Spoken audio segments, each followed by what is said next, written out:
हाय, good afternoon. Market का पंचनामा में आप सबका स्वागत है। भाई, आप सबको हमारी पूरी डिजिटल टीम की तरफ से, इनफैक्ट सीएनबीसी आवाज परिवार की तरफ से फेस्टिव ग्रीटिंग्स, छोटी दीपावली की, छोटी दिवाली की ढेरों शुभकामनाएं। ठीक है, मार्केट्स 2 दिन इस फेस्टिव वीक में बढ़िया परफॉर्म करते हुए नजर आए। आज थोड़ा सा एक ब्रीदर लेते हुए इंडेक्सेस रेस्ट डे कह लीजिए, ऐसा कोई दिक्कत नहीं। हाँ, 2 दिन से जिस पॉकेट ने मोमेंटम ड्राइव कर रहा था वो थे बैंकिंग स्टॉक्स। तो थोड़े से बैंक स्टॉक्स आज बैक बर्नर पे थे। पर ठीक है, आपने 500 और 1000 पॉइंट 2 ट्रेडिंग सेशन में 1500 पॉइंट्स के आसपास का उछाल दिखाया है। तो उस लिहाज से इस तरह का कूल ऑफ ठीक है।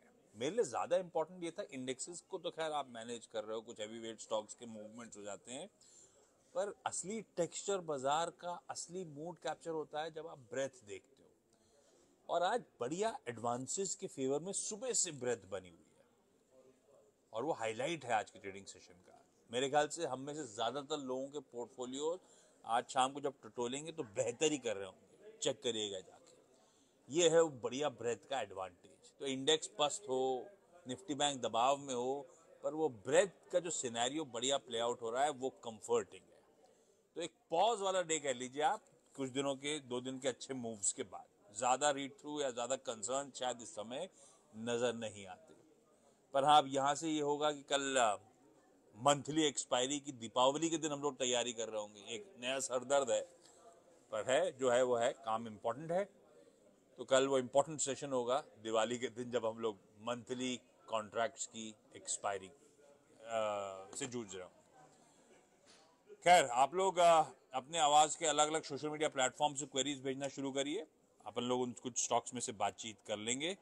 उसके बाद आप लोग भी घर के परिवार के साथ आज बिजी रहिए, एंगेज रहिए। फेस्टिवल साल में एक बार आता है, एंजॉय करिए। खैर, जहां तक पिरामल फार्मा की बात है, इसको तो रडार पे रखा है मैंने, क्योंकि बहुत कंसोलिडेशन के बाद अब एक तरफा मूव बढ़िया तेजी तूल पकड़ रही है, पोजिशनली इंटरेस्टिंग है। और पिरामल फार्मा के लिए आपको इसके धंधे से ज्यादा इंपॉर्टेंट मैक्रो एनवायरनमेंट जिसके चलते तूल पकड़ रहा है। खास तौर पर आपने नोटिस करा होगा सितंबर ऑनवर्ड्स तो तेजी और तूल पकड़ गई है, क्योंकि यूएस में वो जो बायोसिक्योर एक्ट है, अभी सितंबर के महीने में अगर आपको याद हो तो हाउस ऑफ रिप्रेजेंटेटिव्स ने उसे पास कर दिया था। सीनेट की मंजूरी बची, 2 हाउसेज हो गए, लोअर हाउस अपर हाउस, तो सीनेट की मंजूरी बची हुई है। पर ये बायोसिक्योर एक्ट जो है अमेरिकन फेडरल एजेंसीज को रिस्ट्रिक्ट करेगा कि आप किसी भी ऐसी कंपनी के साथ कॉन्ट्रैक्ट नहीं कर सकते, सर्विसेज प्रोक्योर नहीं कर सकते जो कि कहते हैं ना वो कंपनीज ऑफ कंसर्न है। और इसमें मेरे ख्याल से ज्यादातर वो चाइनीज कंपनी शुमार होती हुई नजर आएगी। और अगर ये बायोसिक्योर एक्ट यूएस में पास होता है तो इंडियन फार्मास्यूटिकल जो एक बड़ा प्लेयर है यूएस में, वो प्राइम बेनिफिशियरी हो सकता है। और उसमें भी वो कंपनी जैसे कि पिरामल फार्मा, जिनका यूएस एक्सपोजर ज्यादा है, उनके लिए बहुत बढ़िया ये स्टेज सेट हो रहा है। तो अपने आप में धंधा अच्छा कर रहा है, ऑफ लेट रिजल्ट्स हाईलाइट कर रहे हैं, मैक्रो एनवायरनमेंट कंड्यूसिव हो रहा है। ये जो बायोसिक्योर एक्ट की मैंने बात करी, प्लस मैंने नोटिस करा है पिरामल साहब फार्मास्यूटिकल्स के धंधे में, भाई वहां से बहुत तगड़ा कैश मोबिलाइज करा था एक समय। क्या बढ़िया कंपनी खड़ी करी थी, क्या कैश मोबिलाइज करा था जब उसे बेचा था। मेरा कंफर्ट है पिरामल साहब के साथ और उस फैमिली के साथ, खासतौर पे फार्मास्यूटिकल बिजनेसेस को लेकर। तो मुझे लगता है ये इंटरेस्टिंग बिजनेस है। बायोसिक्योर एक्ट इसके रेवेन्यूज और प्रॉफिट्स को तूल देता हुआ नजर आएगा। तो मोमेंटम में है, आई गेस इसे होल्ड करना चाहिए।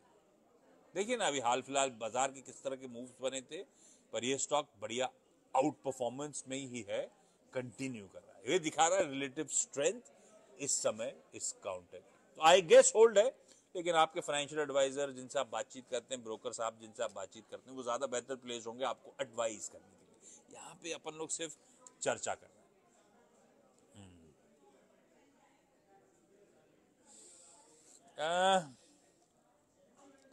परसिस्टेंट सिस्टम्स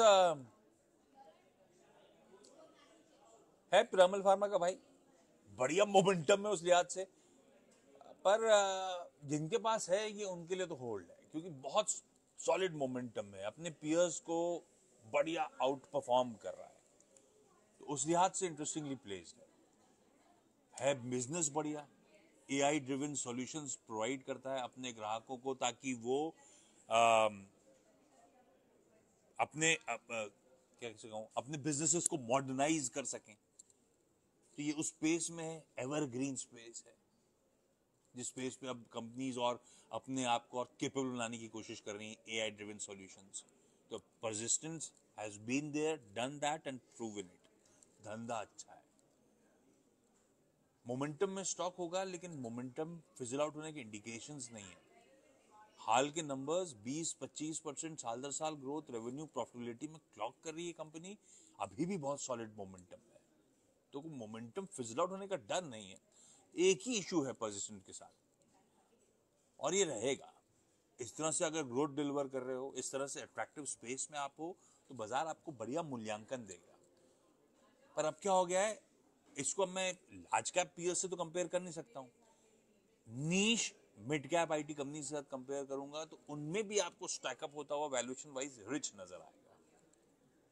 अब ये क्या कहते हैं, विशियस सर्कल है, कंपनी के रेवेन्यूज बढ़ रहे हो, प्रॉफिटिबिलिटी और अच्छी बढ़ रही हो, एनवायरमेंट और अच्छा होगा, तो बाजार बहुत बढ़िया मल्टीपल्स की री-रेटिंग देगा।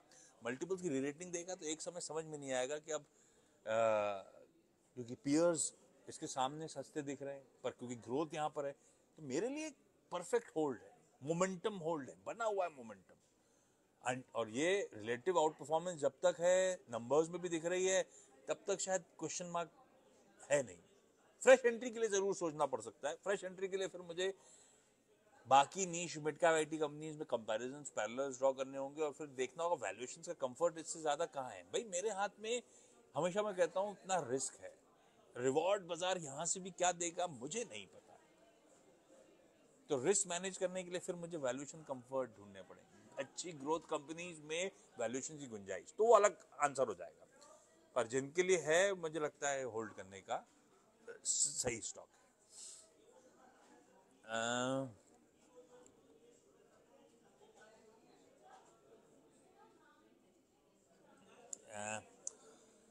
केन्स टेक्नोलॉजीज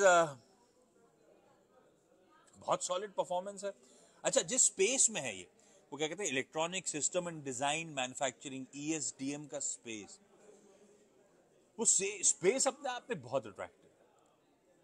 इसकी स्वेलिंग ऑर्डर बुक को दिखाती है, 5,000 करोड़ रुपए से ज्यादा की ऑर्डर बुक पे खड़े हैं, तो ऑर्डर बुक कंफर्ट देती है, विजिबिलिटी, और जो गाइड कर रही है कंपनी उसे आसानी से अचीव कर पाएगी। इस बात का अपने आप में जो नतीजे आए थे सॉलिड थे।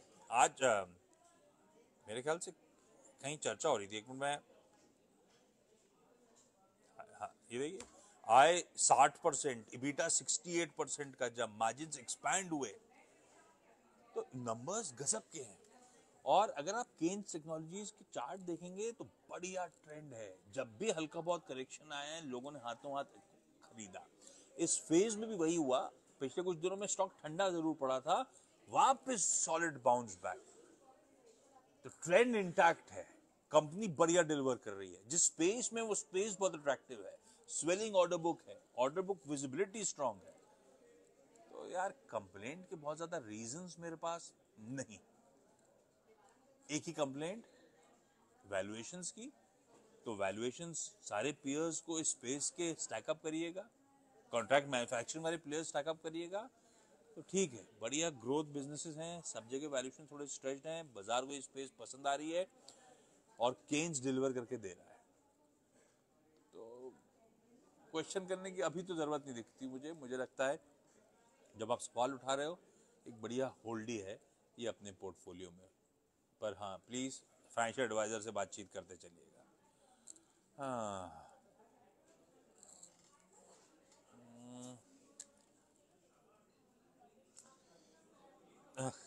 गोल्ड बीज अभी लेना है, नहीं लेना है, या लेना है या ले लिया है, वो आपने नहीं मेंशन करा, लेकिन ले लिया नहीं ले लिया वो मुझे नहीं पता। मैं उसको वैसे गोल्ड को रिटर्न्स के हिसाब से नहीं, हमेशा मानता हूँ हेज के हिसाब से तो होना चाहिए। और गोल्ड ETF बहुत बढ़िया जरिया है एक डाइवर्सिफाइड पोर्टफोलियो कंस्ट्रक्ट करने का। इनफैक्ट अगर आप SIPs करते हो म्यूचुअल फंड वगैरह में, तो एक पार्ट गोल्ड ETF में भी डालना बनता है। और ध्यान रखिएगा, ये जो नए संवत अब हम शुरुआत करने जाएंगे 2081, पता नहीं क्यों गट फीलिंग कहती है कैपिटल प्रिजर्वेशन इंपॉर्टेंट होगा, बहुत सिलेक्टिव होना होगा, क्वालिटी पे फोकस करना पड़ेगा। और कैपिटल प्रिजर्वेशन की जब मैं बात कर रहा हूँ तो गोल्ड एक बहुत बढ़िया वेन्यू वैसे ही बन जाता है, मेरे इक्विटीज के लिए एक बढ़िया हेज बनता है। पहली चीज, वैसे अपने आप में कमा के दे रहा है, पर उस रैशनल के हिसाब से गोल्ड में डिवर्सिफिकेशन मेरा नहीं है, वो हेज के लिहाज से मेरा नहीं, मतलब जनरली किसी भी पोर्टफोलियो का। तो एक नेचुरल हेज के लिहाज से तो हमेशा गोल्ड रखने का। पर गोल्ड अपने आप में सबसे इंटरेस्टिंग स्टोरी है, जो तमाम दुनिया भर के सेंट्रल बैंक्स गोल्ड भरे चले जा रहे हैं, तो वो अभी भी मुझे लगता है सिनेरियो वैसे ही चलेगा। और ये सबसे बड़ा रीजन है गोल्ड के इस मैसिव आउट परफॉर्मेंस का। तो नेट नेट रिटर्न्स आएंगे नहीं आएंगे इन लेवल से, कितने आएंगे वो अपनी जगह, एक हेज के तौर पे बिल्कुल डिवर्सिफाई करिए, सोने पे सुहागा। अगर खराब बाजार में और अच्छे रिटर्न दे रहा है तो कहीं तो कंफर्ट वैसे भी है, इसीलिए हेज, इसी वर्ड का इस्तेमाल इसलिए किया जाता है गोल्ड के लिए। मुझे मानना है बिल्कुल डिवर्सिफाई करिए। और अगर 4 SIPs म्यूचुअल फंड में जाती है तो एक SIP जोड़ दीजिए गोल्ड की, उसी मैग्नीट्यूड के क्वांटम की। मुझे लगता है वो SIP जानी चाहिए, गोल्ड में डालना चाहिए। और अभी भी वैसे फैक्चुअली मुझे गोल्ड का आउटलुक लंबी अवधि के लिहाज से आज भी बहुत अट्रैक्टिव लगता है। इस जियोपॉलिटिकल सरदर्द देखिए ना कैसे बढ़ता चले जा रहा है। मजाक मजाक में यूक्रेन रशिया शुरू हुआ था, मजाक करते करते 2 साल 2.5 साल हो गए। अभी लगता है कुछ ही दिन पहले इजराइल फिलिस्तीन का मामला हुआ था, आज 1 साल की एनिवर्सरी मना चुके हैं, मामला खत्म होके नहीं दे रहा है, बढ़ते ही चले जा रहा है। ईरान सब इन्वॉल्व हो रहे हैं, नॉर्थ कोरिया के ट्रूप्स रशिया के साथ जा रहे हैं यूक्रेन वॉर के लिए, इधर नेटो सर पे है। मतलब इंटरेस्टिंग जियोपॉलिटिकली अगर आप सोचें तो सिनेरियो बहुत खराब है। हम अपने सरदर्द से झेल रहे हैं, वो तो हम भले लोग हैं डीएस्केलेशन कर लेते हैं, चाइना की साइड भी डीएस्केलेशन चल रहा है बॉर्डर पे, पर इन सब जियोपॉलिटिकल कंसर्न्स के बीच में गोल्ड प्लस सेंट्रल बैंक्स की बाइंग और डोमिनेंस उनका वो लगातार जो ऐड कर रहे हैं, आई गेस बिल्कुल डिवर्सिफिकेशन बनता है। ये सब सिनेरियो नहीं होते तो भी गोल्ड का डिवर्सिफिकेशन एक अच्छे पोर्टफोलियो कंस्ट्रक्ट का पार्ट है। इसे वैसे ही ट्वीट करिए। बढ़िया सवाल पूछ दिया आपने, उसी के साथ समाप्ति कर रहा हूं इस प्रेजेंटेशन की, इस चर्चा की। अपन कल कल कल दिवाली है यार, मिलेंगे क्या? मिलेंगे कल 3:30 बजे फिर काम करेंगे, मार्केट का पंचनामा।